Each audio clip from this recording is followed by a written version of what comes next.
Hi viewers, welcome to healthy kitchen.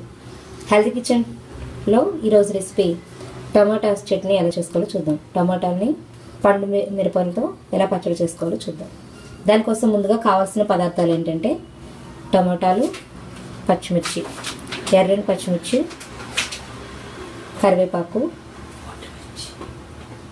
చింతపండు, పసుపు, ఉప్పు,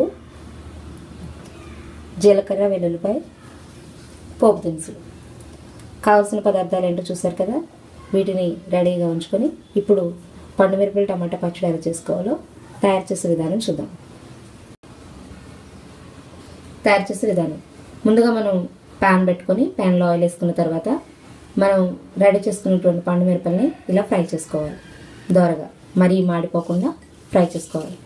దాంతోపాటుగా టమాటోస్ని కూడా ముక్కలుగా చేసి ఫ్రై చేసుకొని వీటిలోనే ఫ్రై అవుతున్నప్పుడే చింతపండుని కూడా యాడ్ చేసుకొని మనం దీన్ని పక్కన పెట్టుకోవాలి. టమాటోస్ని గుజ్జు వచ్చేలా ఫ్రై చేసుకొని అప్పుడే చింతపండు వేసుకొని మనం వేరే గిన్నెలో తీసుకోవాలి. దాంతోపాటు పండు మిరపను కూడా ఫ్రై చేసుకొని రెడీగా పెట్టుకోవాలి.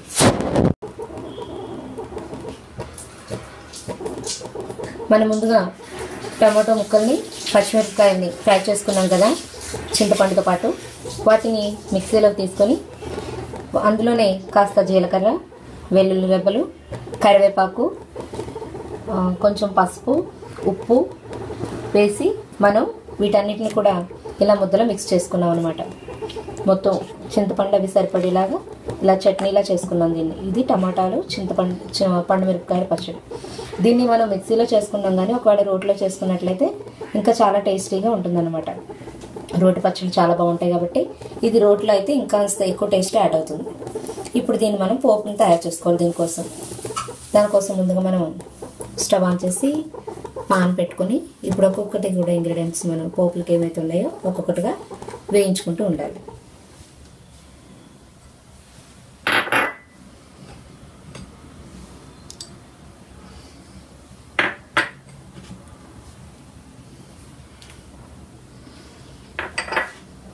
ఆయిల్ హీట్ అయింది కదా. ఇప్పుడు ఇందులోకి మనం పోపు గింజలు వేసుకుందాం. అంటే మినపప్పు, ఆవాలు,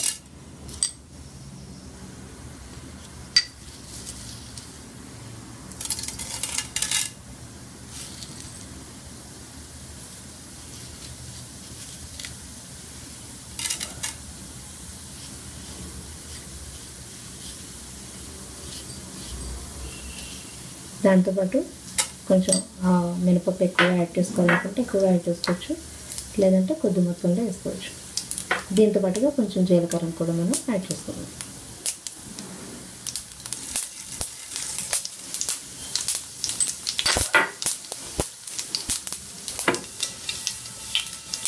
వాటిని మాడకుండా మనం కలుపుకుంటూ ఉండాలి. ఎందుకంటే ఆయిల్ బాగా హీట్ అయినప్పుడు త్వరగా ఫ్రై అయిపోతాయి కాబట్టి, మాడిపోయే అవకాశం ఉంటుంది కాబట్టి వాటిని కలుపుకుంటూ ఉండాలి.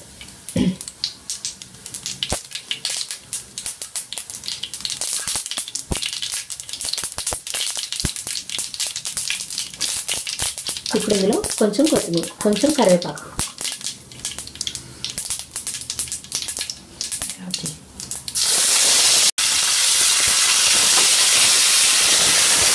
ఇప్పుడు మనం చట్నీలో వేసుకోవాలి.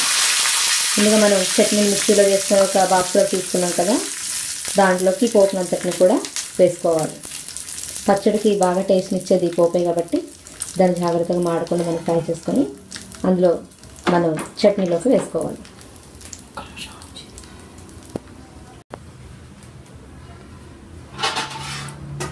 అంతే, మనం పోపు వేసుకున్న తర్వాత ఈ టమాటో పండు మిరపకాయ చట్నీ తయారైపోయినట్టే. దీన్ని మన ఇడ్లీలో కానీ, రైస్లో కానీ, టిఫిన్స్ ఏదైనా అంటే దోశలు, ఊతప్పం ఏం వేసుకున్నా కూడా ఈ చట్నీ చాలా టేస్టీగా ఉంటుందన్నమాట. చాలా టేస్టీగా, ఎక్కువ స్పైసీ కావాలనుకున్నా, పుల్లగా మన పచ్చడి కావాలనుకున్నా ఈ పండు మిరపలు అండ్ టమాటోస్తో చట్నీ ఈ విధంగా తయారు చేసుకోవచ్చు. చాలా ఈజీ వేలో చేసుకోవచ్చు, చాలా రుచికరంగా కూడా ఉంటుందన్నమాట.